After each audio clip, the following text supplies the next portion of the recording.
بسم الله الرحمن الرحيم إن الحمد لله نحمده تعالى ونستعينه ونستغفره ونعوذ بالله من شرور أنفسنا ومن سيئات أعمالنا من يهده الله فلا مضل له ومن يضلل فلا هادي له وأشهد أن لا إله إلا الله وحده لا شريك له وأشهد أن محمدا عبده ورسوله وبعد أيها الإخوة والأخوات السلام عليكم ورحمة الله. Vous avez donc remarqué que cette année, le thème principal des conférences que l'on a abordées durant le mois de Ramadan est justement donc le Coran, la parole d'Allah subhanahu wa ta'ala. Vous avez aussi donc assisté pour certains d'entre vous à un concours du Coran. Comme vous l'aurez remarqué, cette parole d'Allah subhanahu wa ta'ala, chacun d'entre nous, et quel est son rapport avec cette parole. Mais il est important, avant de parler donc de ce rapport que l'on a avec cette parole, de revenir un petit peu en arrière. Et lorsque l'on dit de revenir un peu en arrière, c'est d'essayer donc de se rappeler le prophète sallallahu alayhi wa sallam et ce moment qui est très très important pour lui, où il va donc recevoir la révélation. Ici, la plupart de nos jeunes reviennent à la biographie du prophète sallallahu alayhi wa sallam pour voir qu'est-ce qu'il a dû endurer sallallahu alayhi wa sallam pour pouvoir recevoir cette parole et la transmettre. Et si jamais on est sincère lorsque l'on lit cela, et si jamais on comprend et on essaie de comprendre cette situation, alors là, à ce moment-là, on invoque Allah subhanahu wa ta'ala pour que la communauté musulmane, et spécialement donc ici dans les pays en Europe dans lesquels on vit, et bien que les jeunes et aussi les plus âgés reviennent vers la parole d'Allah subhanahu wa ta'ala, que ce soit dans le domaine de la lecture et spécialement aussi dans le domaine de la pratique. Ça, c'est quelque chose donc de très très important que l'on doit se rappeler. Parce que lorsqu'on voit le rapport que l'on a vis-à-vis donc du Coran, et lorsque l'on voit ce que le prophète sallallahu alayhi wa sallam a enduré, il est un fait qu'on remarque qu'il y a des fois un gouffre entre cette parole et les gens qui disent normalement y être attachés. Parce qu'il n'y a pas un musulman qui, en général, lorsque tu parles avec lui, va renier le Coran. La plupart le respectent. Mais comme vous dites, et comme on l'entend souvent, beaucoup de jeunes nous le disent, ouais, mais c'est respecter la ligne de la bouche. C'est-à-dire en disant tout simplement, ouais, c'est vrai, le Coran est important, le Coran c'est notre parole. Et puis, comme vous l'avez remarqué, donc, si jamais quelqu'un commet quelques exactions à gauche ou à droite, comme l'on entend par exemple ces derniers temps sur Facebook et autres, dès qu'arrivera le 11 septembre, certains vont aller donc déchirer le Coran, le brûler, faire, et puis tu lis dans les forums, masha'Allah, tout le monde qui se réveille. Il y en a qui sont prêts à cramer la terre s'il faut. Touchez pas à notre Coran, Allahu Akbar. C'est pas de ça qu'on a besoin. Le Coran il est protégé par Allah subhanahu wa ta'ala. Wallahi, thumma wallah, même si la communauté entière, même non musulmane, devait se regrouper pour faire du mal à cette parole, billah alaykoum, est-ce que cette phrase voudrait dire quelque chose auprès d'Allah subhanahu wa ta'ala, faire du mal au Coran? Jamais de la vie, wallahi. Inna nahnu nazzalna dhikra wa inna lahu la hafidhun. C'est Allah subhanahu wa ta'ala qui le protège. Que l'on l'ait sous feuille, ou bien qu'on ait le Coran connu et étudié par cœur dans les cœurs, personne ne pourrait faire quoi que ce soit. Et c'est là qu'il est très étonnant de voir alors certains jeunes dans les forums qui commencent alors directement à menacer, et nous allons faire, et nous aussi on va prendre un autre livre et on va le brûler, et nous aussi on va faire, et abadan. Si tu veux vraiment montrer que tu aimes le Coran, eh bien reviens un petit peu vers la vie du prophète sallallahu alayhi wa sallam. Vous savez, toutes les traditions authentiques nous rappellent que le prophète sallallahu alayhi wa sallam donc allait dans la grotte de Hira. La plupart des mashayikh, lorsqu'ils te parlent de la grotte de Hira en parlant d'elle maintenant, donc les contemporains, on sait que dans la sunna, il ne nous est pas demandé d'aller visiter la grotte de Hira comme le font souvent beaucoup de personnes qui croient que lorsqu'ils font la umrah ou le pèlerinage, s'ils ne vont pas visiter cette grotte, ils pensent qu'il y a quelque chose qui a été diminué dans leur pèlerinage ou dans leur umrah. Mais ceux qui l'ont visité, et donc le mashayikh de la Mecque par exemple, qui connaissent très bien cette grotte, ils vous disent que déjà en temps normal, et des fois en hiver, et quand il fait froid et autres, arriver à cette grotte, c'est déjà très très difficile. Et le prophète sallallahu alayhi wa sallam, il aimait aller justement donc dans cette grotte et méditer. La splendeur et la grandeur d'Allah subhanahu wa ta'ala. Et il va rester dans cette situation des fois pendant plusieurs jours, plusieurs nuits, jusqu'à ce qu'il va recevoir la visite de Jibril alayhi salam. et qui va donc à ce moment-là, comme vous le savez, donc lui transmettre cette première parole, ce premier verbe, ce premier ordre, qui est Iqra, lis. Normalement, on est la communauté de la lecture, normalement. Iqra. Et à ce moment-là, on le sait, ça va être quelque chose de très très dur pour lui. Tellement dur que lorsqu'il va descendre de cette grotte, redescendre pour aller jusque chez son épouse Khadija, notre mère radiyallahu anha, c'est là qu'il va dire Zammilouni, Zammilouni, couvrez-moi. Et la plupart des traditions vous disent qu'il était dans un état où il avait tellement peur, demandait qu'est-ce qui se passe. Et c'est là que Khadija radiyallahu anha va le réconforter. C'est là qu'on voit que subhanallah, lorsque l'homme est touché des fois par certains problèmes, une des premières personnes qui va le réconforter, qui va être à ses côtés, c'est son épouse. Et au contraire, elle ne va pas lui dire tu es fou, mais qu'est-ce que tu es en train de raconter, ou ceci ou cela. Loin de là, radiyallahu anha, elle va rappeler tous les traits de caractère mais nobles qu'il avait, sallallahu alayhi wa sallam. Elle va lui parler justement comment est-ce qu'il était vis-à-vis de la famille, des pauvres, comment il fonctionnait avec les gens, lorsqu'il y avait par exemple des demandes, besoin d'aide et autres, qu'il était quelqu'un de juste.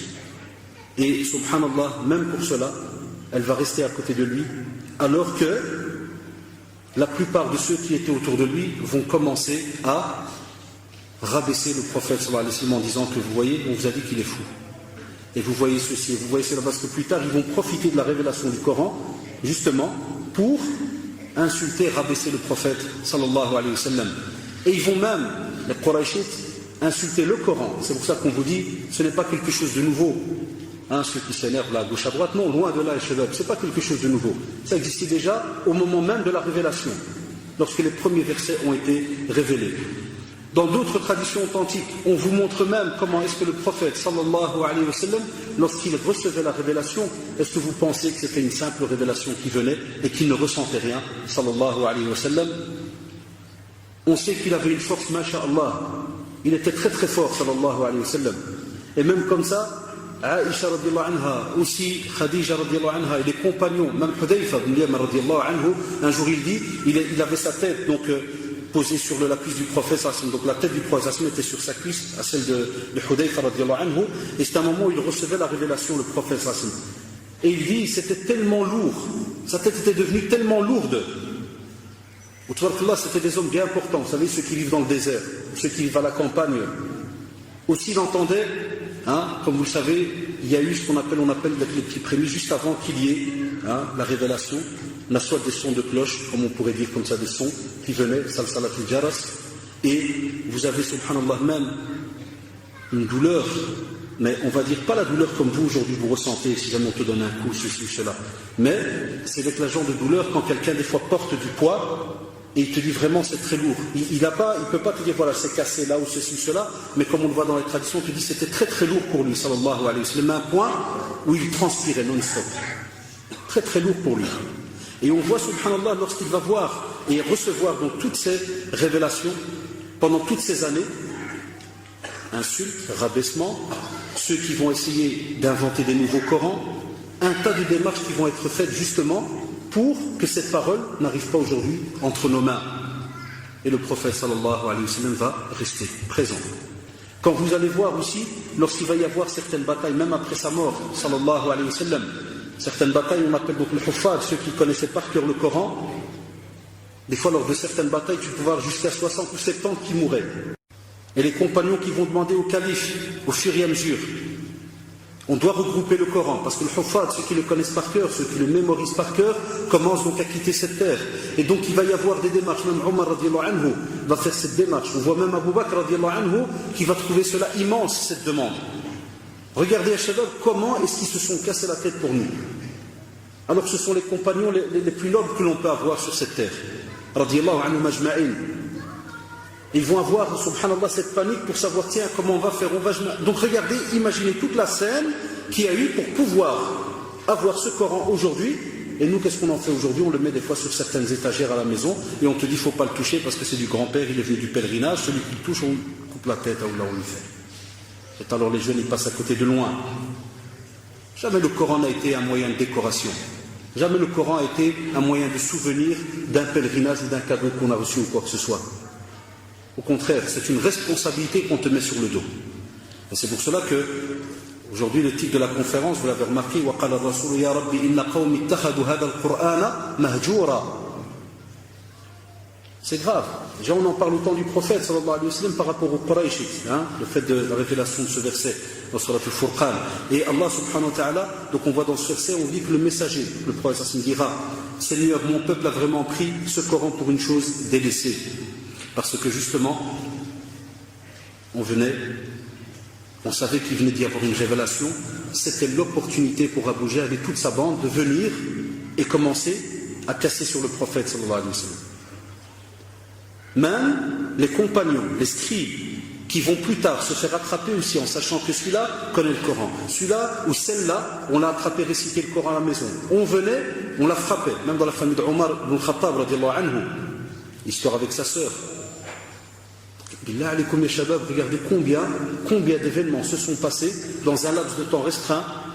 Et tout cela, subhanallah, pendant une vingtaine d'années, pour qu'aujourd'hui, et après plus de 1430 années, 1431, on a encore des personnes qui délaissent le Coran et certains ne sont même pas au courant des fois que ce Coran, entre guillemets, est lisible pour différentes raisons, on va le voir plus tard. On vous dit aussi que où sont ceux qui se rappellent les bienfaits d'Allah subhanahu wa ta'ala? Pourquoi on pose cette question? Parce que le Coran est justement un bienfait d'Allah subhanahu wa ta'ala pour nous. Parce que c'est une guidance, comme on le voit dans certains versets. C'est une lumière. Il n'a pas été comme ça révélé tout simplement pour une petite période et qui touche seulement le prophète. Non, c'est une guidance et une lumière pour nous tous. Dedans s'y trouvent tous les bienfaits que tu peux imaginer sur terre. Dedans s'y trouve, wallahi, ton moment de plaisir, ton moment de sérénité, ton moment de sincérité entre toi et Allah subhanahu wa ta'ala. Ceux qui le lisent, ils savent de quoi je parle. Il n'y a pas, ouais, je vais m'étaler dans un parc, je vais me reposer. Non, tu peux te reposer. Ça, c'est pour le corps. Parce que tu as envie de relâcher un peu ton corps. Il n'y a pas de problème. Mais lorsqu'on doit parler justement de ce qu'il y a dans cette tête et dans le cœur, comment tu le reposes? On va voir après comment certains le reposent.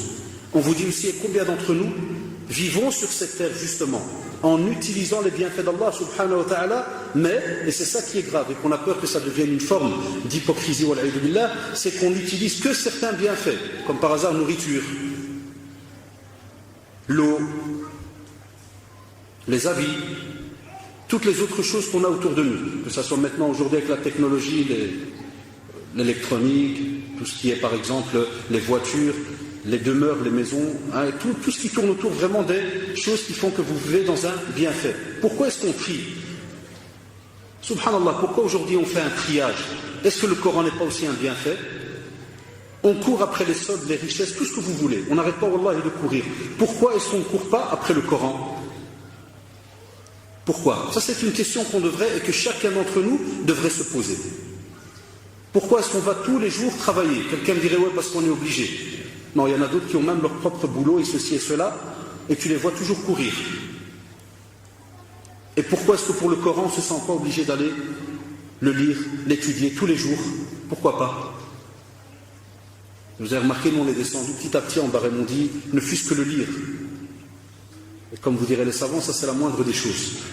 Mais pourquoi est-ce qu'on court après un tas de choses, mais on ne court pas spécialement après donc la parole d'Allah subhanahu wa ta'ala? Et je rappelle comme d'habitude, on a, j'ai oublié de choisir un frère si quelqu'un pourrait aider, on a des petites feuilles pour ceux qui veulent poser des questions. Est-ce qu'il y a des petits jeunes qui pourraient nous aider, Inch'Allah, ou bien deux frères, voilà. Et chez les sœurs la même chose, donc à la fin de la conférence on donnera l'occasion pour pouvoir répondre donc à certaines questions, Inch'Allah. Donc on vous dit aussi qu'on a remarqué que dans ce Coran aussi va être rappelé toutes les causes qui peuvent te pousser à la déviance. Dans le Coran, elles se trouvent. Dans le Coran, tu vas retrouver toutes les choses qui peuvent faire que tu peux être un jour ou l'autre dévié de la droiture.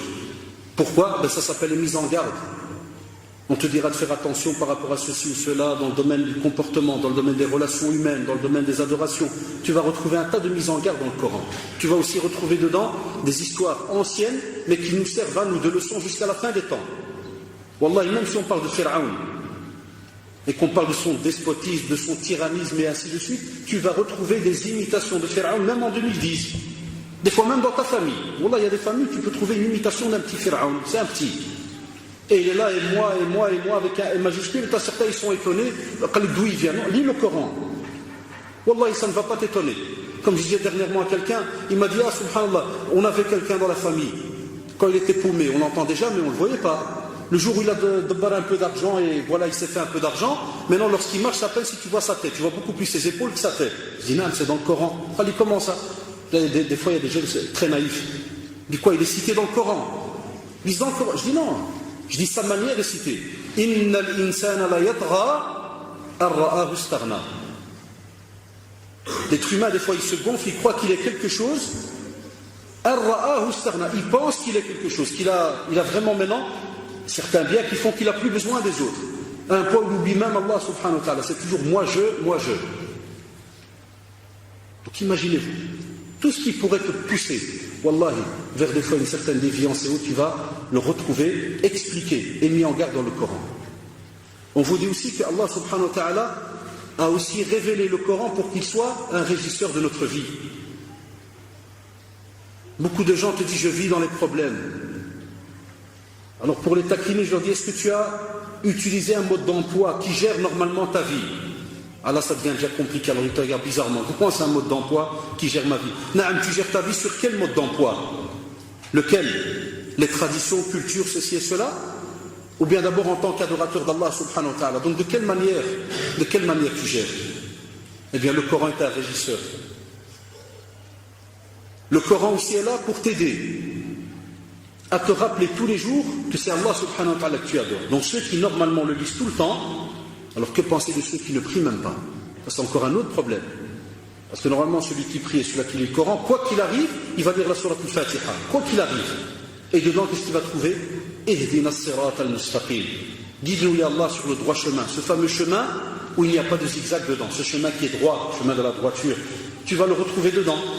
Et pourquoi c'est important? Parce que Satan, la'anahullah, et vous le savez, il est aux aguets, il attend toujours l'occasion de te balayer, directement, wallahi. Il ne va pas te rater, toi le serviteur d'Allah subhanahu wa ta'ala. Et donc quand tu reviens chaque jour vers la lecture de ce Coran, combien de fois certains jeunes qui reviennent vers la lecture du Coran et te disent subhanallah, j'ai trouvé une réponse à mon problème. Un autre il nous dit des fois, alhamdulillah, en lisant, je me suis senti beaucoup mieux et je me suis dit c'est vrai, c'est moi qui est dans l'erreur, ou ainsi de suite. On vous dit alors, vous comprendrez pourquoi chaque conférence, on rappelle toujours la période du prophète sallallahu alayhi wa sallam. Parce que c'est le meilleur exemple pour nous. Comme l'a dit le prophète, la meilleure communauté, c'est celle qui vivait en son temps. Et puis on a ceux qui sont venus au fur et à mesure. Mais ceux qui étaient en son temps, pourquoi c'est la meilleure des communautés? Parce que subhanallah, ils ont mis en pratique faits et gestes. Et en présence du prophète sallallahu alayhi wa sallam, et ils ont goûté au résultat. C'est ça qui est subhanallah beau. Ils ont goûté au résultat. Et c'est pour ça que même eux, même les compagnons qui étaient au temps du prophète sallallahu alayhi wa sallam, rappellent aux gens justement de vivre avec le Coran. Parce qu'ils l'ont testé. C'est comme si quelqu'un aujourd'hui, toi tu veux acheter telle marque et lui te dit wallahi, Allah yarda alik, prends telle marque et tu vas voir, c'est beaucoup mieux. C'est beaucoup plus facile. Et bien avec le Coran c'est la même chose. On va le voir dans les traditions. Le fait que eux vivaient avec le Coran et l'ont gardé comme style de vie jusqu'à leur mort, c'est parce qu'ils l'ont testé. Et ils ont vu que c'est là qu'il y a eu leur réussite, c'est là qu'il y a eu vraiment l'apogée de la communauté musulmane. Mais lorsque la communauté musulmane a délaissé le Coran, automatiquement elle a délaissé Allah subhanahu wa ta'ala. Et là, comme vous le voyez, on arrive alors dans des états et des situations qu'on peut, des fois même pas imaginer, on se dirait, tiens, c'est pas possible qu'on arrivait à vivre certaines situations dans certaines contrées dans le monde, bien même des fois parmi nous ici. Aussi, lorsqu'on parle de régisseur dans ta vie, et lorsqu'on parle de la vie des compagnons ridwanullah alayhim, ce Coran, lorsque tu le lis, tu vas même trouver des réponses à ta manière de vivre chez toi à la maison. Combien de jeunes qui viennent spécialement pour des problèmes de couple, tu le remarques directement. Wallahi, ils lisent le Coran. Et si jamais ils le lisent, ils ne le comprennent pas. Et si jamais ils le comprennent, Wallah, ils le mettent en pratique. Ça, c'est un défi. Faites-le, c'est un défi, Wallahi. Problème dans ta vie de couple, quand tu vas, subhanallah, voir certains versets qui te parlent comment est-ce que normalement tu es censé fonctionner avec ton époux ou bien ton épouse, tu vas trouver la réponse dans le Coran. Un point même, ou si tu veux même, on va dire que tu as fait tout ce qu'il y a à faire. Hakaman min ahlihi wa hakaman min ahliha, on a mis des personnes neutres qui vont venir, des arbitres pour essayer de trouver une solution. Et on n'a pas trouvé, Allah subhanahu wa ta'ala va vous dire alors essayez de terminer tout cela dans le bien. Comme vous vous êtes mariés dans le bien, terminez dans le bien. Est-ce que nous aujourd'hui c'est ce qu'on fait? Non. À un point où sur Bruxelles, un bon pourcentage d'avocats maintenant, wallah, ils ne travaillent qu'avec les musulmans, ou les pseudo-musulmans. Ils travaillent qu'avec eux. Et ça, je l'ai eu de mes propres oreilles, donc face à face avec un avocat, ici pas loin. Et quand je suis rentré avec un proche à moi pour un papier administratif, donc rien à voir avec divorce ni rien du tout, c'est pour des papiers, donc il manquait quelques papiers, donc on a été lui remettre des papiers pour son dossier. Et puis je vois que dans la salle que des Arabes, que des musulmans. Et ce qui était drôle, un côté il y avait des femmes et un côté des hommes. Wallahi, dans une petite salle d'attente. Et il y a des femmes par là, des hommes par là. Donc nous on avait rendez-vous, je rentre, je fais qu'est-ce qui se passe? Il m'a dit c'est pour les divorces. C'est normal parce qu'on ne met pas en pratique la parole d'Allah subhanahu wa ta'ala. Et après j'ai voulu, pour argumenter, parce que je me suis dit, tiens, il se peut qu'ils ont fait leur possible, mais il faut une petite démarche, entre guillemets, de l'avocat, exprès en revenant, en s'asseyant, en disant salam alaikum, et puis tu demandes au premier, Kada il te fait, ah là, ils ont voulu même shahat, Allah, je vais les shahat. Comme ça vient directement, il sonne. Ah non, j'ai dit, ça va, parce qu'il croyait aussi que j'étais venu là pour remplir un dossier dur. Il m'a dit, tu sais comment ça se passe? Je dis, non, je ne sais pas comment ça se passe. Il m'a dit, ah, ils veulent le shahat, je veux le shahat, il n'y a pas de problème. Et voilà, ils sont là, subhanallah. Avec le Coran qu'on a pris entre guillemets comme guide, qu'on a pris comme exemple durant notre vie. Et on le voit la plupart du temps maintenant, dans tous les problèmes de couple, le Coran il est absent. Et revenez à nos conférences sur les programmes normalement religieux qu'on est censé trouver dans une vie de couple. Qu'est-ce qu'on demande à tous nos jeunes? Qu'il y ait un programme coranique entre vous dans vos soirées. Et normalement, alors, un jeune qui a grandi avec le Coran depuis qu'il est tout petit, et une fois qu'il est marié, est-ce qu'il va le quitter comme ça tout simplement? Normalement, si cela a été fait avec plaisir, je ne parle pas de notre génération, c'est un autre problème, mais les jeunes de maintenant, où c'est à l'école arabe, à le reste, ceci, cela, normalement, ils sont censés, une fois mariés, continuer, parce que c'est un bagage qui ne te quitte pas. Comment peut-on garder une montre à vie? Il y a des personnes qui disent, ça c'est ma montre, ça fait 30 ans. Et le Coran, on le quitte. Comment on peut garder un bijou pendant 20 ans, 30 ans, et des fois même le porter sur soi? Et le Coran, non. Il y a d'office un problème là, il y a quelque chose qui n'est pas logique et normal pour la communauté qui se dit celle de Mohammed sallallahu alayhi wa sallam, qui est la communauté du Coran. Que faire aussi quand tu as même des non-musulmans qui des fois viennent nous rendre visite ici au centre en nous disant, j'ai un ami musulman au travail et il m'a donné l'essence en français. Donc il ne lui a pas donné le Coran en arabe, donc il lui a donné le sens en français. Et wallah, combien de fois ils viennent étonnés en nous disant, est-ce qu'il y a moyen de m'expliquer un petit peu l'islam, parce que j'ai lu ce livre et même si je ne l'ai pas lu en arabe, monsieur, je sais que ce n'est pas le Coran, mais je me sens bien. Je sens qu'il y a des choses qui... C'est un non-musulman et il sent quelque chose. Et nous qui sommes dedans, on ne sent plus rien. De nouveau, il y a quelque chose qui ne va pas. Parce que dès que tu ne sens plus rien, c'est qu'il y a un problème dans cette âme. Qui ferait-il dans ce corps? C'est qu'il y a un problème dans ce cœur. Parce que comme a dit le prophète, s'il est bon, le reste du corps est bon. Et s'il est mauvais, le reste du corps est mauvais. C'est quoi? Le cœur. Al-qalb. On vous dit aussi que le Coran ne quittait jamais les compagnons, ridwanullah alayhim, même lorsqu'ils partaient dans d'autres contrées. Même lorsqu'ils voyageaient, ils ne le quittaient pas. La révision, ou bien tu entends dans certaines traditions prophétiques que tel et tel sahabi, lorsqu'il est parti à tel et tel village, l'une des choses qu'il faisait, c'est enseigner le Coran aux autres. Aujourd'hui, nous, et vous, la preuve, et vous le savez, un simple exemple, les shabab, la plupart sont revenus de vacances. Il y en a plein qui, au moment où ils partent en vacances, c'est comme s'ils disent au revoir islam, au revoir Coran, au revoir Sunna, au revoir ceci, au revoir cela, et ils partent en congé. Jusqu'à ce qu'ils reviennent en septembre. Allô, vous n'avez pas des cours d'arabe, vous n'avez pas des cours de... Mais t'étais où pendant 2 mois? Tu faisais quoi? Alhamdulillah, c'est bien ceux qui reviennent pour apprendre. Mais des fois, quand tu demandes et tu dis, tiens, qu'est-ce que tu as fait pendant 10 ans? Qu'est-ce que tu as lu pendant 10 ans? Et là, avec l'exemple que j'ai donné, c'est par rapport seulement à 2 mois. Donc déjà, on met en garde ceux qui, pendant 2 mois, délaissent le Coran. Que penser de celui qui, à 20 ou 25 ans, a dit bien, il te demande, je ne sais pas lire ni écrire l'arabe. Première question qui va te venir à la tête, souvent, parce que nous, c'est notre métier, c'est comme ça. Première remarque, tu dis, Allahu Akbar, il n'a pas eu le bienfait de lire le Coran pendant plus de 20 ans. Vous imaginez la scène. Tu as 20 ans, et tu es à l'école, donc vers 5 ans et demi, 6 ans, en primaire, tu sais déjà lire le français, entre guillemets, donc tu reconnais déjà des lettres de l'alphabet, ceci, cela, et la parole d'Allah, celle qui va normalement te sauver le jour du jugement dernier par rapport à la pratique, par rapport à ce que tu as mis en pratique, tu ne l'as jamais goûté. Alors que penser à celui alors qu'il y a une certaine forme entre guillemets d'hypocrisie, celui qui l'a délaissé pendant les 2 mois? Posez-vous la question. Et il y en a qui nous l'avouent, parce que comme vous le savez, avant de faire une conférence, souvent on demande à gauche à droite, parce qu'on a besoin de preuves. Pas quelqu'un dise ouais mais vous exagérez là. Wallah, ils savent des preuves. Il y a des jeunes extraits qu'on connaît du Liège au Maroc. Chez Mouraja'a, tu as fait quelques versets, il fait subhanallah, fitna. C'est quoi le fitna? Toi, tu as une épreuve pour toi-même. Al-Tibi, il l'avoue, il te dit non, rien, j'ai rien touché pendant 2 mois. Et comme vous le savez, l'âme, subhanallah, elle frétille, elle a besoin et elle aime des fois les passions, les plaisirs. Si tu ne la travailles pas comme il faut chaque jour, c'est fini, elle commence à décrocher. Elle aura le même effet avec le Coran. Si pendant 1 mois et demi, 2 mois, parce que soi-disant c'est les vacances, eh bien, wallahi, cette âme va commencer à se rétracter petit à petit par rapport à ce Coran et tu vas te retrouver dans une situation où, de nouveau, tout doit repartir à zéro. Et il est connu, comme le disait Salaf Saleh, ce Coran, dès que tu l'oublies, tu le délaisses un peu, wallahi, très difficile pour revenir le réétudier. Même nous qui vous parlons, on a la blague. Même nous, si par exemple, une semaine, à cause de plein de conférences, on a seulement, écoutez-moi bien, c'est drôle ce que je vais vous dire, mais c'est étonnant, on a seulement lu et pas révisé. Seulement lu et révisé. Et wallah, demandez aux frères, ceux qui sont attachés au Coran, ils vous le diront. Quand vous venez réviser une sourate, elle paraît comme d'une montagne, subhanallah. Alors que juste avant, quand vous étiez un petit peu plus à l'aise dans le programme, vous la récitiez directement. Alors que nous, on est dedans tout le temps. Les cours, les conférences, les ceci, les cela, rien que parce que pendant une semaine, j'ai bien dit, tu ne l'as pas révisé par cœur. C'est-à-dire que tu viens et tu le récites.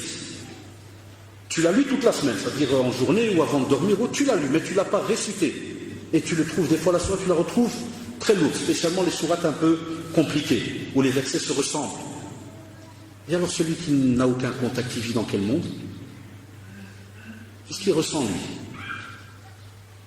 Qu'est-ce qu'il ressent? Ça, c'est une question donc qu'on devrait se poser. C'est pour ça qu'on vous dit que, ce Coran, cette parole d'Allah subhanahu wa ta'ala, il n'y a pas un double jeu à avoir avec elle. Tu ne peux pas la délaisser et toute la journée tu es là, Ya Allah aide-moi, Ya Allah fais-moi, Ya Allah, tu invoques et tu fais. Et toi, subhanallah, tu as délaissé un tas d'obligations que tu as vis-à-vis d'Allah subhanahu wa ta'ala, puisque une des obligations qu'on a, c'est de lire ce Coran. On nous demande de le lire, de le psalmodier même. On est censé le lire doucement, avec vraiment sans commencer à courir là comme ils font certains, parce que chaque lettre doit recevoir son droit, subhanallah, chaque lettre. Imaginez-vous alors à ce moment-là, qu'est-ce que certains d'entre nous ont comme situation, c'est-à-dire ils n'arrivent même pas à goûter ce bienfait, et puis une fois qu'on est habitué à vivre de cette manière-là, vous savez ce qui se passe, après quelques années, on oublie, on se marie, les enfants sont là, et puis les enfants commencent à grandir, on commence à paniquer parce qu'on trouve une mère et un père, pas de relation avec le Coran. Et puis on a des enfants qui grandissent, aussi pas de relation. Eh bien, on vient de perdre un petit groupe dans la communauté musulmane qui a lâché le Coran. Ce petit groupe, vous croyez qu'il est le seul? Combien de familles on a comme ça? Et nous, on a des statistiques puisque les gens viennent chez nous. Et souvent, quand il y a beaucoup de problèmes, on leur demande. Parlez-nous de votre programme vis-à-vis de la sunna, du Coran, et beaucoup nous avouent, ils disent c'est vrai, on ne lit pas, vous savez bien, Camara, ceci, la vie, Kada. Ah non. Celui qui veut vivre au moins, wallah, avec sérénité, apaisement vis-à-vis d'Allah subhanahu wa ta'ala, il doit absolument avoir son programme donc de Coran. Et c'est quelque chose, écoutez-moi bien les jeunes, c'est quelque chose que tu dois retrouver dans ton programme tous les jours. Parce qu'il y en a qui me disent « Ah, moi, monsieur, c'est tous les vendredis. » Quoi, c'est qui t'a dit ça tous les vendredis? Tu as pris ça de où? Le Coran, c'est tous les jours, Ikhwan. À part les sœurs quand elles sont en état de règle. Je sais que certains frères, ils ont aussi ce même état des fois. Ça arrive. Chez certains, oui, parce qu'il y a des tuaos, il y a tous les dérèglements maintenant génétiques. Donc on a même des frères qui prient plus, qui touchent plus au Coran, parce qu'ils ont aussi leur période. Mais qu'Allah les guérisse. Laquelle, imaginez-vous donc, à part les femmes qui ne peuvent pas le toucher durant certaines périodes, les règles, et ainsi de suite. Alors, subhanallah, chez nous, à leur côté homme, où est le problème? On vous dit aussi que lorsque tu reçois la parole d'Allah, subhanahu wa ta'ala, on vous demande, faites votre possible, et cette année va commencer. cette année, comme vous le voyez, c'est ce qu'on appelle l'année scolaire. Septembre va venir. Il y a, alhamdoulilah, différents centres qui donnent des cours d'arabe. Normalement, on devrait entendre qu'il n'y a plus de place. Parce que Ramadan, Ramadan est justement une période pour tourner une nouvelle page. Repartir donc à zéro. Et on vous dit alors, faites votre possible pour que ce mois de Ramadan et ces quelques conférences que vous avez eues par rapport à ce rappel vis-à-vis du Coran soient une nouvelle page dans votre vie. Un retour vers ce livre qui est le livre le plus important dans votre vie, en dehors de tout autre livre. Et on va vous dire alors à ce moment-là, faites en sorte de trouver, comme vous arrivez à trouver du temps pour le foot ou le sport ou le body ou tout ce que vous voulez, trouvez du temps pour vous attacher à un cours d'arabe. Parce que pour vivre le Coran, il faut apprendre la langue arabe. La phonétique, ça aide, et je dis toujours la phonétique, c'est une excuse pour nos frères et sœurs convertis. Eux, ils ont l'excuse. C'est normal, il vient de se convertir il y a 1 heure. Par exemple, tout à l'heure, j'ai eu une conversion, eh bien, je lui donne un petit Coran en phonétique. Pour que le skin, il commence déjà pendant Ramadan, automatiquement engranger des bénéfices, comme on va le voir tantôt. Donc lui, tu lui donnes un petit Coran phonétique et tu lui dis, voilà, comme c'était un mois d'adoration où vous allez commencer, regardez, c'est toujours la beauté de cette religion, subhanallah. Wallahi, aucun acte d'adoration dans notre religion est un acte forcé, comme ça à la seconde. La personne, tu lui donnes en phonétique et il sait que, subhanallah, le mois de Ramadan est là pour charger les batteries. Ça veut dire que normalement, tu vas te donner un certain rythme pendant Ramadan. Vous comprenez? C'est l'inverse de ceux qui se réveillent pendant Ramadan. Non. Normalement, Ramadan, on augmente la cadence pour que normalement, de nouveau, la voiture, vous savez la voiture là, une fois qu'elle est à 120, 130, et on sait qu'on est obligé de redescendre à 120, qu'est-ce qu'on fait? On relâche l'accélérateur, ou bien on met le point mort. Qu'est-ce qu'elle fait la voiture? Elle continue pendant des kilomètres à rouler à du 128, 25, 120, et des fois tu peux te taper quelques kilomètres, machallah, et tu es encore à du 110. C'est ça, Ramadan pour nous. On recharge les batteries pour de nouveau repartir le mois prochain avec, machallah, une cette cadence qui fait que normalement, celui qui, et soyez logique, celui qui va continuer à mettre en pratique les choses comme il se doit, arriver à Ramadan prochain, il a à peine diminué sa cadence. C'est vrai ou pas? Parce qu'il y a beaucoup d'actes que l'on fait pendant Ramadan qu'on ne fait pas pendant l'année. Comme par exemple, spécialement, jeûner les 30 jours d'affilée. Normalement, je lundi, jeudi, 13, 14, 15 de chaque mois lunaire. Et donc il y a toute cette cadence qui avance. Et vient Ramadan, t'es pas un petit nerveux ni quoi que ce soit, comme font certains. Il ne faut pas lui parler de ma'assab. Allah chez les ma'assab, qu'il est argent. Ça, c'est les bienfaits de Ramadan. C'est pas logique. Là, normalement, si pendant le mois de Ramadan, il s'est repenti, il a laissé par exemple la cigarette, ceci, cela, tous les moyens qui font qu'il tombe dans une certaine nervosité, stressé, s'est remis dans la droiture.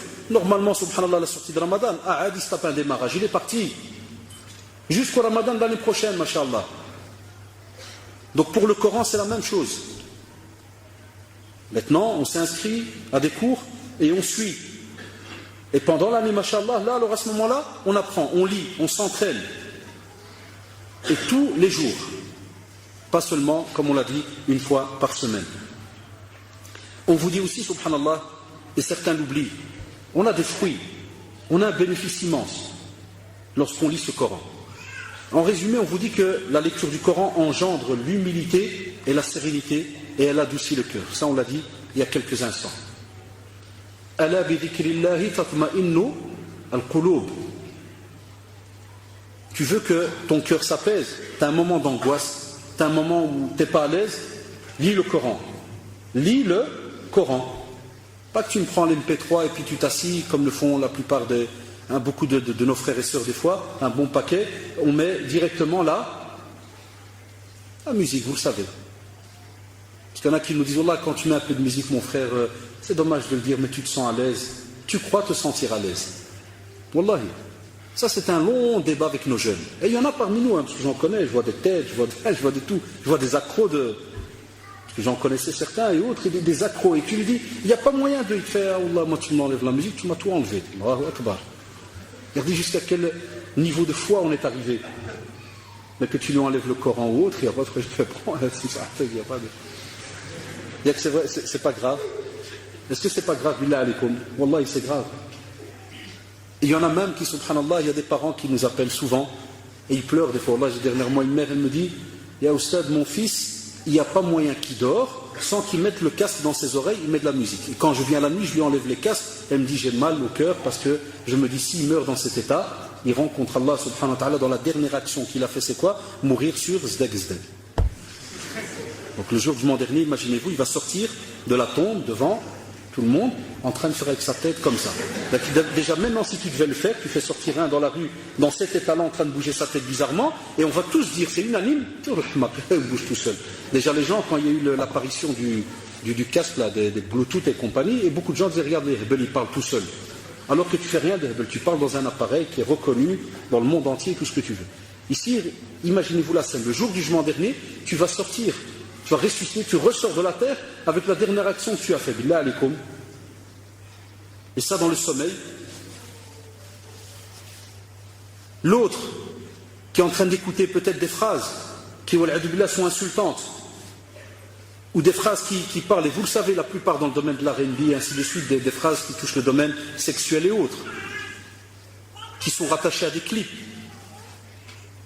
Et je vous en passe les détails. Et la personne, il est là comme si de rien n'était. Tout va bien, on est bien. Là. Non, impossible, tu me dis que tu es attaché à la communauté du prophète, sallallahu alayhi wa sallam. C'est pas logique. C'est tout à fait contradictoire.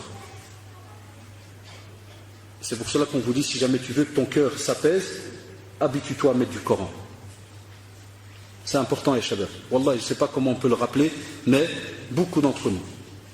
À la preuve, si je sais qu'on ne fait pas souvent ça en Belgique, dans certains pays le font, s'il fallait des fois maintenant dire, Yallah et Shabab, qui sont ceux qui sont prêts à se repentir et à prendre leur GSM, ou bien les appareils qu'ils ont avec eux, rentrer dans le fichier MP3 et me faire tout ce qu'il y a, et aller chez eux à la maison dans leur iTunes là, et enlever toutes les musiques qu'il y a. Il y a plein qui vont te dire, ouais, le repentir se fait étape par étape, mon frère. C'est comme pour la drogue, hein. On n'arrête pas la chiche en 2 minutes quand même. Vu qu'en 2 secondes, moi j'arrête hip-hop là ou le rap ou je sais pas quoi et je saute directement le Coran. C'est pas la même bougeotte, ça bouge pas de la même manière. Mais na'am, wallahi. Ça prouve qu'il y a un petit problème là, il y a un khalal là quelque part hein, dans cette âme. Hein, et puis ce qui me fait rire encore plus, c'est les examens de passage qui arrivent. Alors tu as certains, ils viennent, Ya Rabbi, tu vois en phonétique, il est même plus habitué à le dire en arabe, Ya Rabbi aide-moi et il ne sait même pas comment il ouvre ses doigts, il ta'awouj. Masha'Allah, c'est bien, on va dire il est sincère, mais ce qui y vient. Mais toi qui as ce regard de médecin de l'extérieur, c'est comme si le médecin, quand il te voit des fois dire je veux guérir, au même moment tu es en train de manger des choses qui te foutent en l'air. Le médecin il sourit, il dit mais c'est pas normal ce que vous faites, vous êtes un suicidaire. Ben ça c'est notre regard à nous de l'extérieur là. Tu as de la musique, la voiture, tous les ruinats, puis après il vient chez toi des fois. Hein, on en a, des fois ça arrive au quartier. Il passe avec la musique matin et soir, puis des fois il vient, il te fait mon frère, salam alaikum, si hadda, toi bien. J'ai une entrevue pour un travail. Et Allah, il va m'aoun, Inch'Allah. Allah, il va les aveugler, mon frère. Et je le regarde des fois, je dis, Inch'Allah, Inch'Allah. Je ne veux pas lui casser le moral. Je dis, Inch'Allah. C'est vrai qu'entre aveuglés, hein, je dis, ouais, Inch'Allah. Allah, subhanahu wa ta'ala, c'est vrai, il est capable de tout faire. Et c'est vrai, Wallah, la preuve, c'est qu'au même moment, il te donne plein de bienfaits. Il te donne plein de bienfaits, alors que toi, tu as fait la hijra du Coran. Tu l'as délaissé. Et même comme ça, tous les jours, Allah, et vous le savez, même ceux qui sont parmi nous qui ne lisent pas le Coran, ils sont comblés de bienfaits. Parce qu'Allah subhanahu wa ta'ala l'a dit. Il est Rahmanun fi dunya et Rahimun fi l'akhira.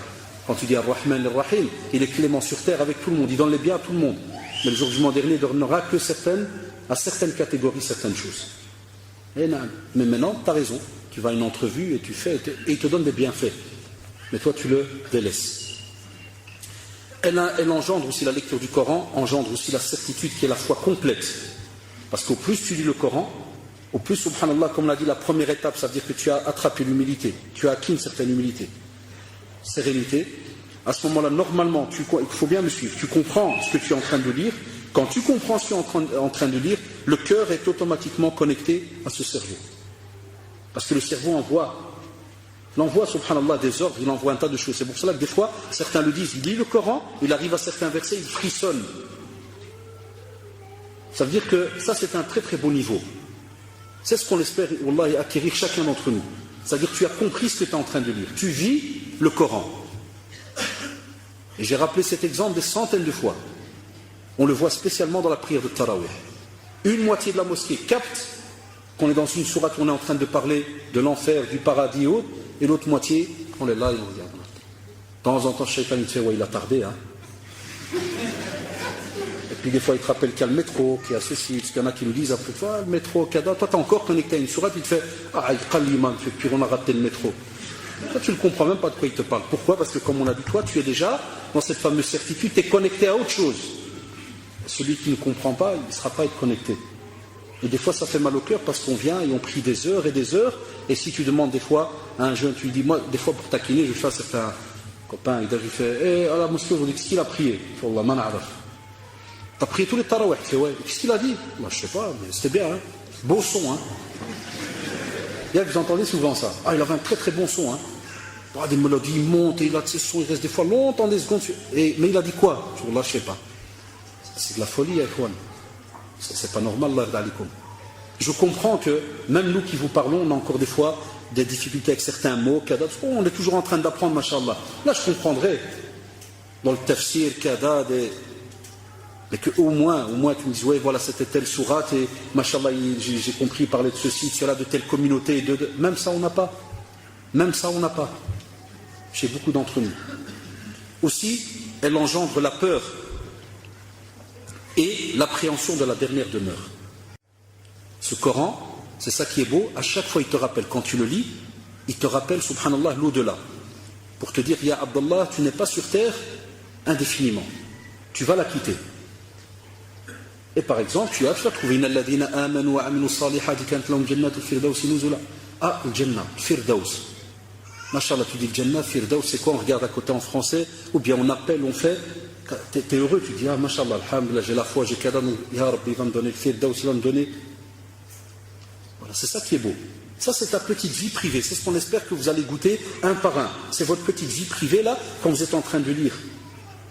Rabbana hab lana min azwajina wa dhurriyyatina qurrata a'yun. Ah, mashallah, tu es en train de lire des versets qui te rappellent quoi? Que tu es en train d'invoquer Allah subhanahu wa ta'ala pour qu'il fasse que, justement, ta famille, ton épouse, tes enfants, ou bien l'épouse quand elle lit, la prunelle des yeux, mashallah. Ça veut dire que vraiment tu invoques Allah subhanahu wa ta'ala pour que, masha'Allah, ce qu'il y a autour de toi, pas plus beau et qu'il soit protégé, ainsi de suite. Tu le vis de nouveau. Et puis des fois, tu passes sur certains versets où tu vois Satan, la'anahullah, regardez ça, ça restera une preuve contre lui jusqu'à la fin des temps. Ça menace qu'il a fait là. Ça menace qu'il a fait là de nous embellir tout ce qu'on est en train de faire.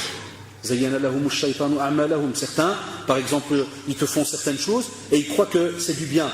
Parce que Satan leur embellit ça. Par exemple, il joue au loto, il te fait non, moi j'essaie de gagner un peu d'argent. Il lui embellit, alors que c'est haram. Mais quand tu lis ça, subhanallah, tu vas te renseigner sur ce verset. C'est là que automatiquement tu dis Al-Hafidullah, effectivement, il est en train d'essayer de m'arnaquer là. Il veut m'attirer vers un chemin qui est grave. Lakin, de nouveau, c'est quand tu le lis. C'est seulement, si et seulement si. Vous vous rappelez cette règle à l'école, hein? Si et seulement si. Tu le lis, tu le comprends et tu essaies de le mettre en pratique. On te dit aussi qu'elle concrétise la prédication vers Allah subhanahu wa ta'ala. C'est normal. Quand quelqu'un, par exemple, lit un beau passage, ils sont tous beaux. Donc il lit un beau passage et il sort, par exemple, il rencontre ses amis. Normalement, wallahi, chacun d'entre nous est censé, à ce moment-là, c'est un exemple, s'il vient de lire quelque chose qu'il a touché, de dire à son ami, il dira, tiens, fais attention. Comme par exemple pour le crédit, il arrive sur le passage qui parle du crédit riba et que c'est une déclaration de guerre, kada, il rencontre quelqu'un dans la famille, il dit, Al-Hafidullah, aujourd'hui je suis tombé sur un de ces versets, j'ai eu peur, déclaration de guerre. Là, chez nous, c'est direct à la seconde. Al-Hafidullah, quelle guerre? Na'am, crédit entre toi et Allah subhanahu wa ta'ala, kada, ceci. Et bien d'autres versets dans d'autres domaines. Et on rappelle, le Coran, celui qui le lit tout le temps, ça l'aide pour la prédication. Et spécialement quand on a l'arabe et qu'on arrive à l'aura étudier. Comme par exemple Surat Al-Asr. Des fois tu peux être avec des amis, puis tu entends un qui te dit, ouais, un tel, l'Ahfad il est parti dans l'égarement, il a fait ci. Ah, c'est bien un petit avion, tu dis, ouais, Allah subhanahu wa ta'ala il l'a dit. Il a dit, si on ne fait pas attention, regarde, Wal-Asr, Inna al-insana lafi khusr. Inna. Il y a un cachet dessus. L'être humain, c'est-à-dire Allah subhanahu wa ta'ala juré par le temps. Et l'être humain, effectivement, peut vivre dans une perte totale. Sauf qui? Vous avez regardé la beauté. Le Coran te parle. Sauf qui? Illa alladhina amanu wa amilu salihati wa tawasaw bil haqqi et wa tawasaw bis sabr. Voilà, tu peux déjà donner 4 cours. Petite sourate. 4 cours déjà dedans. C'est quoi Inna alladhina amanu, c'est quoi amilu salihat, c'est quoi tawasaw bil haqq, et c'est quoi tawasaw bis sabr. C'est la beauté du Coran. Une petite sourate en fait une conférence. Que tu peux même maintenant, une sourate comme l'Asr, là tu peux faire 4 conférences. C'est la beauté, ce Coran que nous on a sous-estimé. Une phrase, tu en fais des conférences, comme vous savez parler de l'Iman. Il y a des machayikh qui ont donc fait le charge de Tawhid, tu peux rester dessus pendant des mois. Et nous on croit que c'est comme ça anodin, c'est des petites phrases, toutes simplement, mashallah. Toute notre vie est régie donc par cela. Aussi, le Coran guide vers ce qu'il y a de plus droit. Et ça, alhamdulillah, je crois que depuis ce que je dis tout à l'heure, vous l'avez compris. Alors maintenant, chers frères et sœurs, voilà ce que vous ratez quand vous délaissez le Coran. On sait que Allah subhanahu wa ta'ala nous a donné l'occasion, et c'est une des preuves qu'il est juste, subhanahu wa ta'ala. Il nous a donné l'occasion pendant tout un laps de temps. C'est comme une course. D'engranger des hasanat. Pas d'engranger du matériel. Parce que ça, il nous l'a dit dans le Coran aussi. Al-hakumu zid at-takathur hatta zurtumu al-maqabir. Nous aujourd'hui, c'est pas al-hakumu qira'at al-Qur'an ou la. Al-hakum, c'est-à-dire les gens, ils ont été pris là, à ce moment, ils deviennent presque aveuglés, ils font pas attention, ils se font avoir, ils sont pris dans une vague bizarre qui est laquelle d'amasser les richesses. Jusqu'au jour où ils ont rendu visite à qui? À leur dernière demeure, la tombe. L'avant-dernière encore, parce que bon, je ne vais pas rentrer dans les détails. Donc ils rendent visite à la tombe. Cette tombe qui va les mener à leur justement dernière demeure, paradis ou enfer. Donc on vous dit, si jamais quelqu'un, tu lui mets une publicité, tu lui dis demain, il y a des soldes dans tel magasin. Connaissez la suite de ce que je vais dire. On court. On court, ce qui est tout à fait normal chez l'être humain. Il court. Il a un capteur qui est normalement logique, c'est la preuve qu'il n'est pas hmaq. Il court vers les soldes. La preuve, s'il y a quelqu'un à ce magasin, demain, il fait 60%. Est-ce que tu vas aller aujourd'hui? Il a répondu. Tu vas aller quand? Donc vous êtes tous normaux, hier. Non, il y a parmi nous, certains, ils ne sont pas encore normaux à 100%. Parce que ça, ils l'ont compris pour les soldes. Mais pour le Coran, quand tu lui dis, comme l'a dit Ibn Mas'ud, radiyallahu anhu, à chaque fois que tu lis Alif Lam Mim, Alif Harf, Lam Harf, Mim Harf, et à chaque fois 10 hasanat, qu'est-ce qu'on te dit? Non, j'ai pas besoin. J'ai pas besoin. Non, mon frère, jazakallah, j'ai pas besoin. Là, si je vais prendre des gens qui ne lisent pas le Coran, je leur disais, lis le Coran, tu fais non? Alif Harf, Lam Harf, Mim Harf. Ouais, shukran, ouais, Allah, t'as raison, mon frère. Mais il ne va pas bouger, il va rester là. Tu veux t'inscrire à un cours de langue arabe et tout? Oui, Inch'Allah, il n'y a pas de problème. 2 secondes après, tu dis, écoute, il y a le magasin tel là qui vend telle et telle marque, il fait 90%. Je crois que tu n'auras pas fini la phrase, il n'y a plus de corps. Il n'est plus là. Il est où? Il est déjà parti. Et ce n'est pas des blagues tout ça, et vous le savez, c'est des choses qui sont concrètes autour de nous. Et nan. Deuxièmement, le Coran, c'est le meilleur dhikr que tu peux avoir, c'est le meilleur rappel qu'on a entre les mains. On peut faire des rappels avec l'invocation, le dua, et le Coran, subhanallah, c'est ce meilleur rappel que tu as entre les mains. C'est pour cela qu'on vous dit, Allah d'alikum, que la récitation du Coran, elle a un mérite très très élevé auprès d'Allah subhanahu wa ta'ala. C'est pour cela que le deuxième grand bénéfice immense que tu perds, c'est lequel? C'est que ton élévation de degré au paradis et auprès d'Allah subhanahu wa ta'ala, tu le perds. Et de nouveau pour qu'on voit, et ça c'est ce que je vais vous donner chaque fois un exemple de la vie sur terre et par rapport à la religion.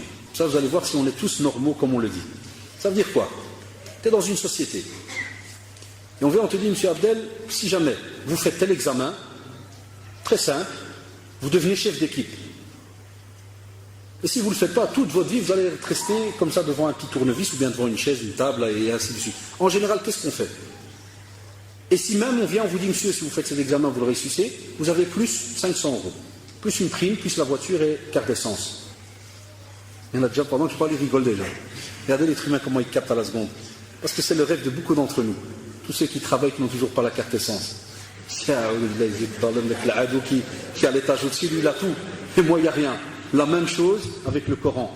Au plus tu lis, subhanallah, le Coran, au plus Allah subhanahu wa ta'ala te fait monter en degré. Un point, le jour du jugement dernier, on va justement, tu seras ressuscité par rapport donc à ces actes que tu faisais, plus on va te dire continue à lire et monte jusqu'à ta dernière lecture, ton dernier verset. Et tu auras donc autant de hasanat qui vont faire alors que le jour du jugement dernier, ce nombre de hasanat va faire alors en sorte que tu sois dans les plus hauts degrés, les plus hautes sphères du paradis. Et nous aujourd'hui donc, la même chose. on peut proposer aux êtres humains un tas de biens matériels, des postes, des situations qu'on accepterait comme ça directement, qu'on serait prêt à étudier pendant des heures et des heures.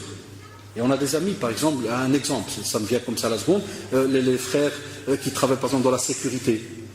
Ils me le disent, tu rentres dans la sécurité, et puis tu fais un examen avec la BAC, comment ils les appellent, et puis un examen pour pouvoir fouiller, et puis après tu fais un examen pour le port d'armes, et puis tu fais un examen pour...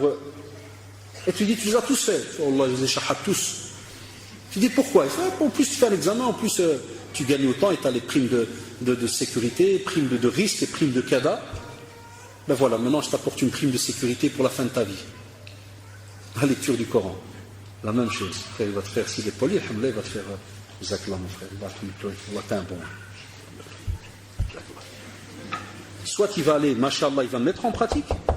Wallah, il va le mettre en pratique. Il va rentrer, il va se dire subhanallah. Ça, c'est le nefs al-lawama, c'est qui subhanallah se bat là. Il va dire subhanallah, c'est vrai.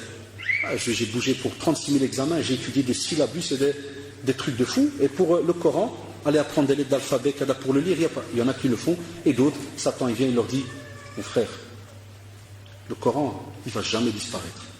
Tu as toute ta vie pour revenir. L'examen, c'est demain. Et si tu le rates, c'est fini. Et comme vous le savez, quand il te fait la première proposition, et que, subhanallah, tu t'y attaches, ça c'est un des stratagèmes de Satan qui fait qu'après tu as dur à revenir en arrière parce que Satan vient de t'étudier à la seconde. Il sait qu'il y a une porte qu'il peut ouvrir chez toi, la porte du matériel.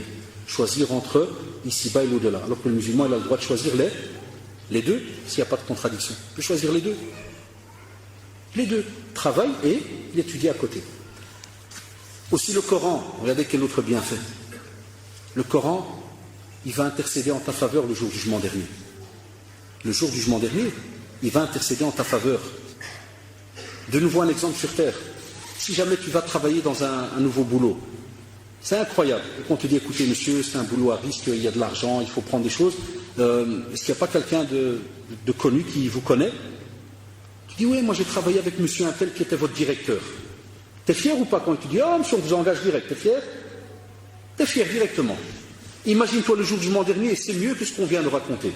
Le Coran viendra et va intercéder, comme on le voit dans la tradition authentique, auprès d'Allah subhanahu wa ta'ala, pour dire que justement, on a délaissé les passions, les envies, on a délaissé un tas de choses. Il dira, Ya Allah, il a délaissé un tas de choses pour lire ta parole. Et il viendra intercéder. Parce que le jour du jugement dernier, comme vous savez, il y aura des intercessions. Même le prophète sallallahu alayhi wa sallam viendra intercéder pour sa communauté. Le prophète sallallahu alayhi wa sallam. Faites alors le cheminement inverse. Il a sallallahu alayhi wa sallam trimé pour nous, il nous a tout apporté, on a délaissé son Coran et après on veut son intercession le jour du jugement dernier. Vous croyez qu'elle est donnée à n'importe qui? Shafa'a. Allah, elle est donnée à n'importe qui. Donc ça c'est important. Aussi, on vous dit que le Coran, lorsque la personne le lit et que ce Coran va venir donc témoigner, on a des petites sourates, mashallah. Et ça, il y a une tradition dans Muslim, Sahih Muslim. On a des petites sourates, subhanallah, qui font aussi en sorte qu'il y a, on va dire, entre guillemets, une genre de dispute ou d'intercession. Écoutez cette tradition. On vous dit le prophète, sallallahu alayhi wa sallam, donc ça c'est Nawas ibn Sam'an qui dit cela, radiallahu anhu, il dit le prophète, sallallahu alayhi wa sallam, a dit, le jour de la résurrection, on fera venir le Coran. Et ces gens qui le mettaient en pratique dans ce bas monde. Et il est précédé par les chapitres, la sourate Lavage, sourate al-Baqarah et Ali Imran, qui voudront disputer en faveur de celui qui les lisait et appliquer leurs principes. Allahu Akbar. On ne peut pas imaginer ça aujourd'hui. Dans ce monde maintenant, on ne sait pas imaginer cela. Mais des sourates viendront se disputer par rapport aux frères et à la sœur qui ont lu justement ces sourates-là et qui les ont mis en pratique. Quel sharaf, wallah, et quelle fierté d'avoir des sourates qui vont se disputer pour toi le jour du jugement dernier. Parce que tu les lisais et tu les mettais en pratique.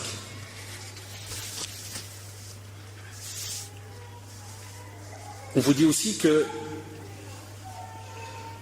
lorsqu'il viendra intercéder aussi en notre faveur, dans un autre texte authentique, on vous dit que le Coran viendra et dira: ô Seigneur, Ya Allah, tu en as fait l'un de ceux qui ont mémorisé le Coran et il était parmi les meilleurs, il a préservé mes limites, appliqué mes préceptes, s'est éloigné de mes interdictions et a suivi mes ordres.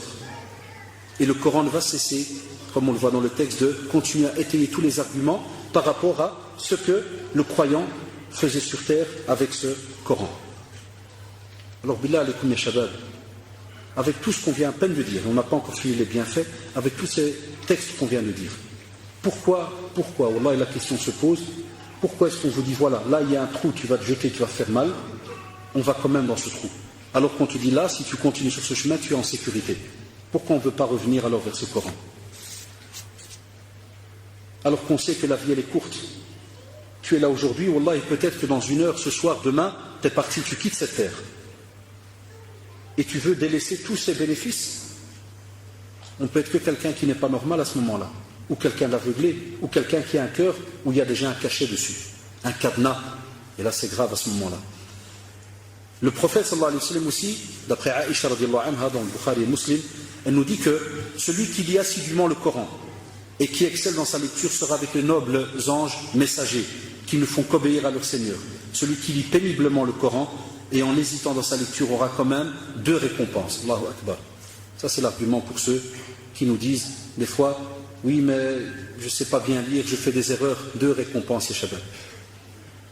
Aïcha radiallahu anha te donne la parole du prophète, donc c'est une parole qui est donnée. Tu as 2 bénéfices. À ceux maintenant qui s'entraînent à lire même en phonétique, nos frères et sœurs convertis qui des fois, et c'est ça que, alhamdoulilah qu'on a encore des frères et sœurs convertis qui nous appellent, ils nous remontent le moral, parce qu'il y en a qui nous appellent au téléphone et ils pleurent. Monsieur, je me sens hypocrite, kada, je lis le Coran, mais je suis sûr que je casse des lettres et je mange des lettres et ils pleurent. Tu dis, mais arrêtez de pleurer, au contraire de pleurer de joie, parce que c'est bien, vous êtes très content. Donc même vous, vous êtes nouveau, vous n'arrivez pas à bien lire, et vous avez par exemple été à partir de demain acheter un petit Coran fusque en phonétique, le temps d'apprendre l'arabe, chaque fois que tu te débaises avec une lettre, alhamdoulilah, ton intention est bonne parce que tu apprends. Je ne parle pas de celui qui vient et qui lit le Coran n'importe comment, on en a. Ça c'est un autre phénomène. De ceux qui normalement ils ont l'arabe, mais ils lisent le Coran, on entend ça des fois même chez certains imams, dans certaines mosquées. Le Coran il est massacré. Ça c'est un manque de respect total vis-à-vis du Coran. Il le lit n'importe comment, il lâche fuir et il prend des lettres et ainsi de suite. Celui-là, ça c'est celui qui n'a pas d'excuse, parce qu'il sait le lire, il l'a étudié. Nous on parle de celui, machallah, il fait un effort, il veut l'apprendre, et il bloque, et il se trompe de lettres, il la change, puis il revient en arrière, parce qu'on ne peut pas changer une lettre en restant comme ça, sans la corriger. Si quelqu'un te la corrige, accepte la correction. Il revient alors en arrière et relit donc le verset. Et je disais dernièrement dans une mosquée, en rappelant aux jeunes un petit peu l'importance du Coran, je leur disais justement, quand vous allez comme ça à la mosquée pour prier le Dohr ou bien l'Asr, spécialement maintenant il y a encore les derniers jours de congé, pourquoi les jeunes ne se mettent pas dans un petit coin, demandent à l'imam, ne fût-ce que 5 petites minutes, Cheikh, donne-nous 5 petites minutes, on voudrait lire la Fatiha et tu nous la corriges. Le lendemain soir tu reviens, Cheikh, vous savez c'est connu, il ne faut jamais venir avec un gros paquet. Avec un gros paquet, le chef il va harab. Ça se peut, il va se dire, oh là, ils sont malins, ils veulent me gratter un cours de Coran gratuit. Mais alhamdoulilah, ils ne sont pas tous comme ça. Il y en a qui, machallah, il n'y a pas de problème. Tu viens chez lui, tu dis, cher, 2 petites minutes. Et même moi, je vais aller plus loin. Qu'est-ce qui t'interdit de donner un cadeau, cher? C'est quelque chose qui a été délaissé ces derniers temps. Qu'est-ce qui t'interdit de le faire? Tu viens, tu lui dis, cher, voilà une petite sourate, kada. Après quelques semaines, tu viens avec un petit cadeau, cher, à dire, Jazakallah pour ce que tu as fait pour nous, et ainsi de suite. Machallah. On n'a pas d'excuse. Aussi, l'excellence de la récompense pour ceux qui l'apprennent et pour ceux qui l'enseignent. Dans le Bukhari et Muslim, sur le Ibn Umar, le prophète a dit, la jalousie n'est permise que dans 2 choses. Un homme à qui Allah subhanahu wa ta'ala a donné d'apprendre le Coran et de passer des heures de la nuit et du jour à le lire et à méditer sur son contenu. Et un homme à qui Allah subhanahu wa ta'ala a donné une fortune qui ne le fait que dépenser dans le bien, de nuit et de jour.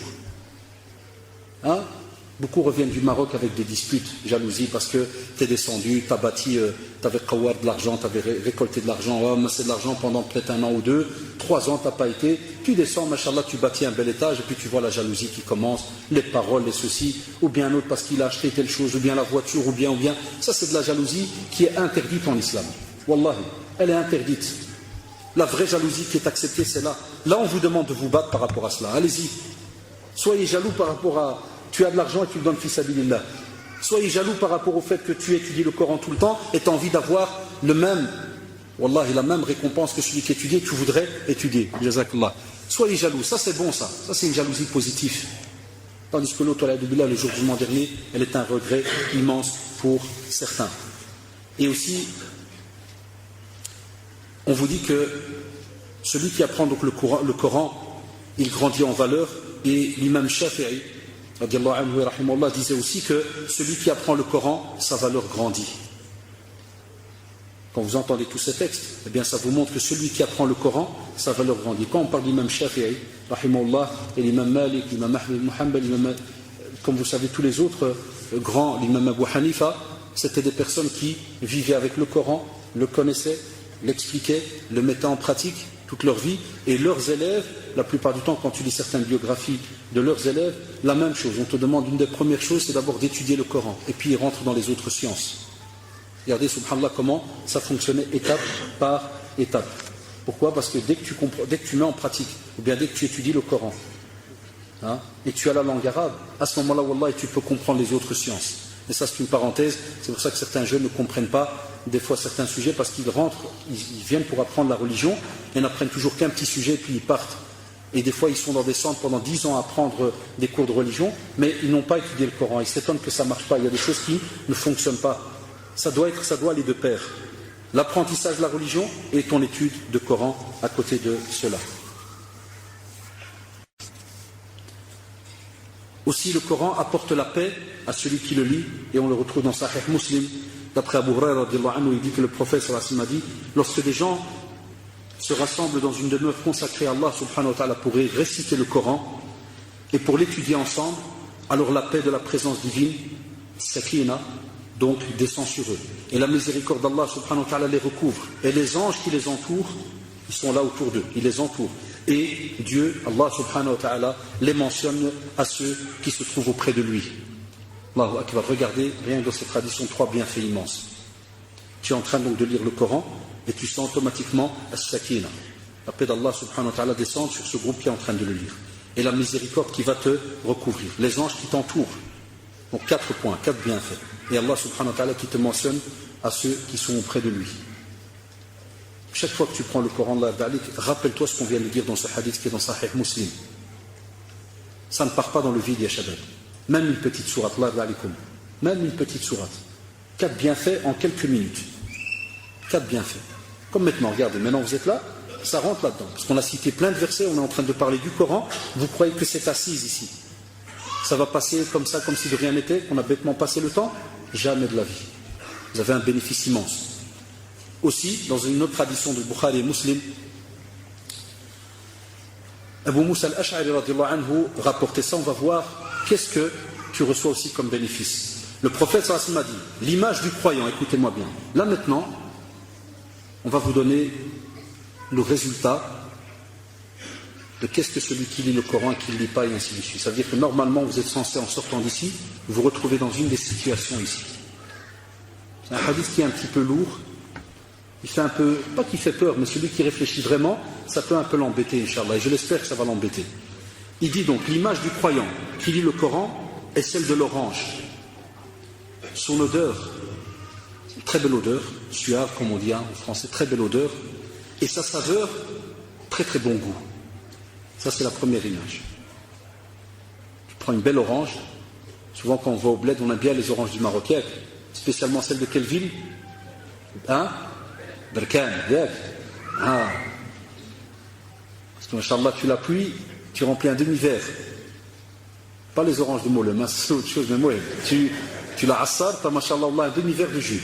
Tu la bois, t'es heureux, c'est vrai ou pas? Eh bien, auprès d'Allah, subhanahu wa ta'ala, celui qui lit le Coran, Masha'Allah, il est comme l'image de cette orange. C'est-à-dire, quand tu la mets près de ton nez, tu sens, Masha'Allah, tu sens avec l'odeur sucrée. Et quand tu manges, ou bien quand tu vas boire donc de son jus, Masha'Allah, il est sucré. Ça, c'est celui qui lit le Coran. Et le prophète Hassim de continuer dit, l'image du croyant qui ne lit pas le Coran est celle de la date. Elle n'a pas d'odeur, et elle a un petit goût. Elle a un goût, c'est sucré, mais elle n'a pas d'odeur. Et là, on va vous dire attention, regardez. Ça veut dire que c'est le croyant déjà. Pourquoi? Parce qu'alhamdoulilah, attention.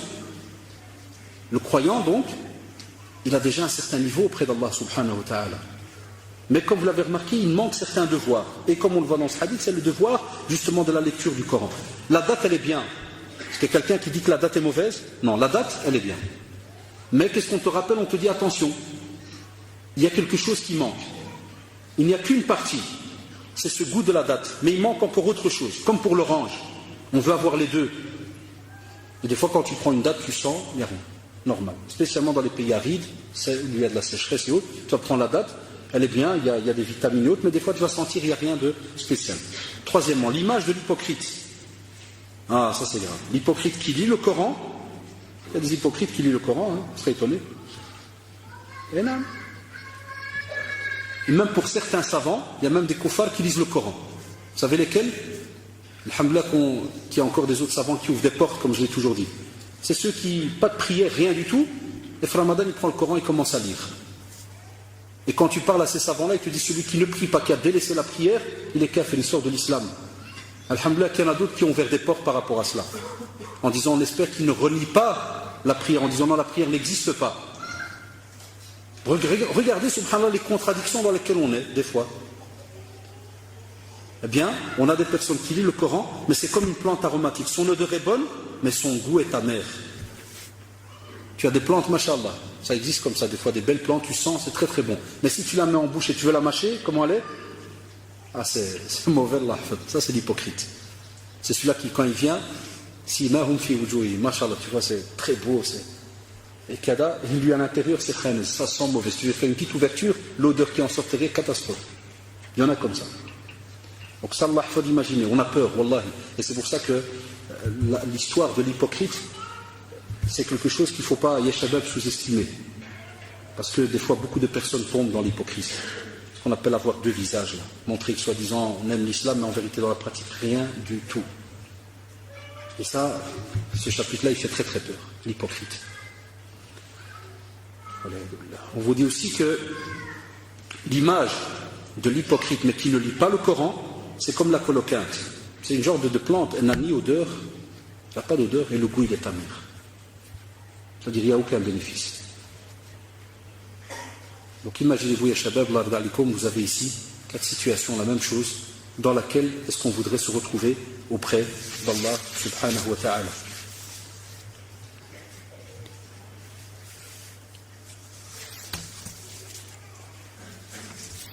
En conclusion, Inch'Allah, on va vous dire que celui qui veut apprendre le Coran, avec tout ce qu'on vient de dire, il faudrait absolument changer notre intention. Tajdid al-niyya, ya shabab.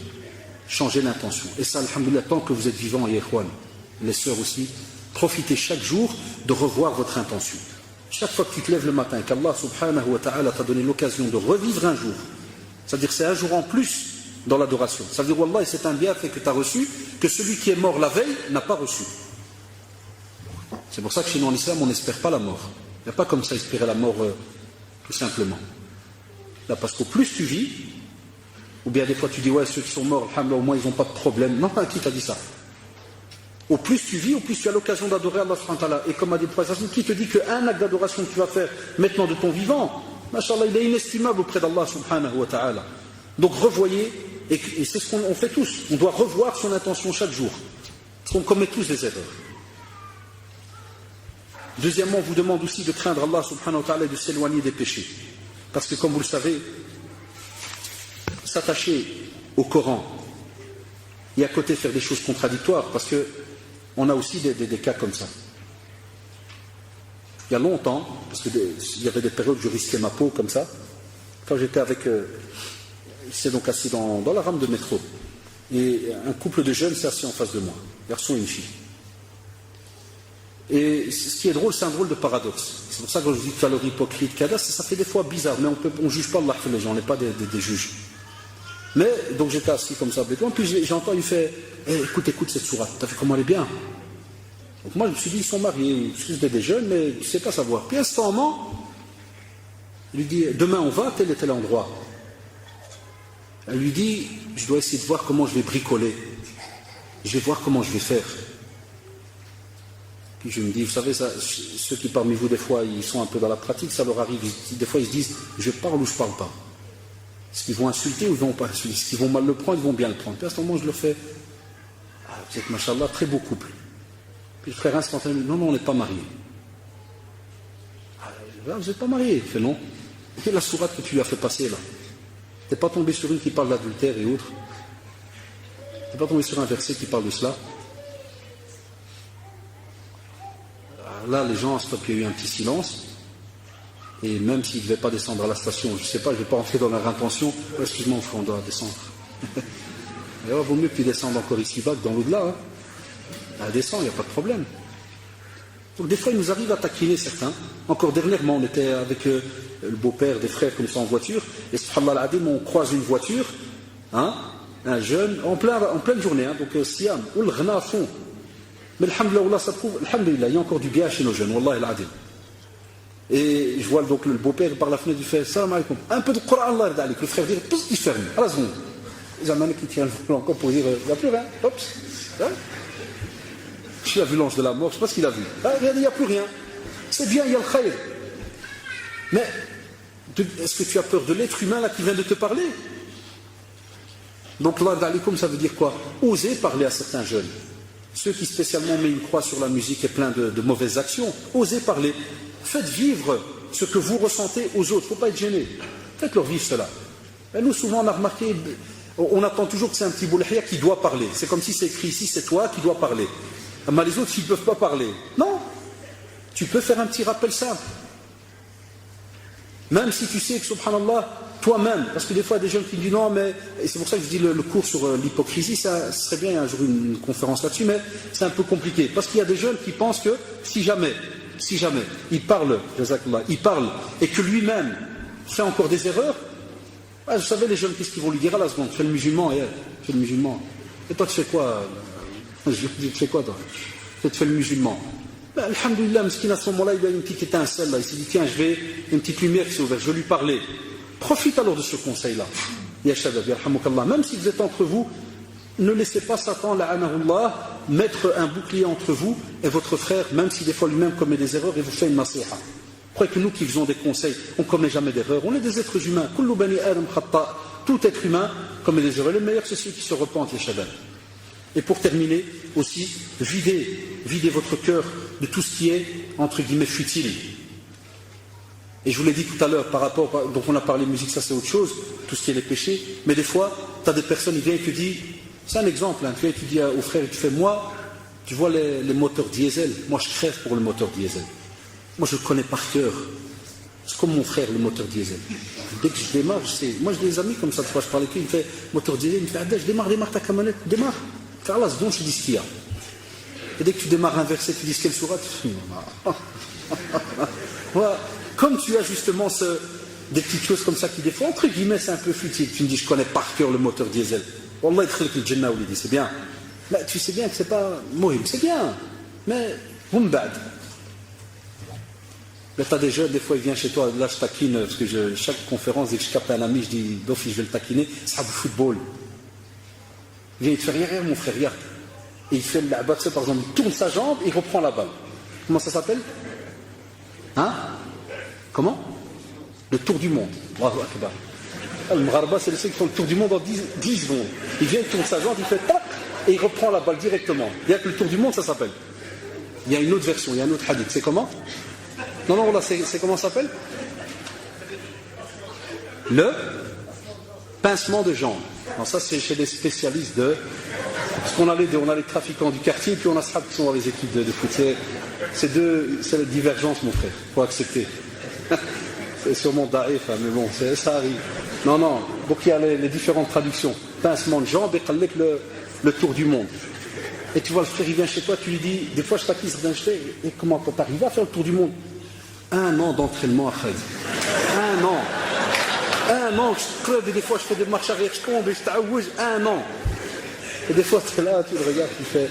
Et il attend de toi que tu lui dises, Masha'Allah, que tu sautes de joie, et tu vois qu'il est déçu. Quand il parle à des bidons comme nous, qui s'en foutent de tour du monde, et tu le regardes, tu fais, c'est bien, il te fait, tu sais pas ce que c'est. Je dis, ouais, t'as raison, alhamdoulilah, je sais pas ce que c'est. C'est le tour du monde. Et quand tu lui demandes un hadith, quelque chose, il connaît rien. Là, alors je peux te dire, on va faire un tour du monde. Parce qu'il n'y a rien. Donc, les choses futiles. Des fois, on se rattache à des trucs. Et aussi terminer par, je crois que c'est le résultat de tout ce qu'on a dit, connaître, aimer et respecter le Coran. Ça, c'est le résultat de toute cette conférence. Apprenez à connaître et à aimer ce Coran. Et à ce moment-là, vous allez savoir le respecter, le mettre en pratique. Donc, vous aurez remarqué, Shabab, que Il y a moyen encore de dire beaucoup de choses, mais, alhamdoulilah, la semaine prochaine, Cheikh Mustafa, Inch'Allah, Castille viendra pour donner justement donc une dernière conférence, parce qu'on a fait tout un cycle, comme vous l'avez remarqué, c'est la 3e sur le Coran. Donc, Allah d'alikum, faites votre possible. Comme vous le savez, il y a toujours moyen de revenir vers certains actes d'adoration quand on a cette sincérité, quand on a l'intention qui est sincère. Allah subhanahu wa ta'ala nous dit وَمَن يَتَّقِ اللَّهِ يَجْعَلْ لَهُ مَخْرَجًا. Toujours. Tu crains Allah subhanahu wa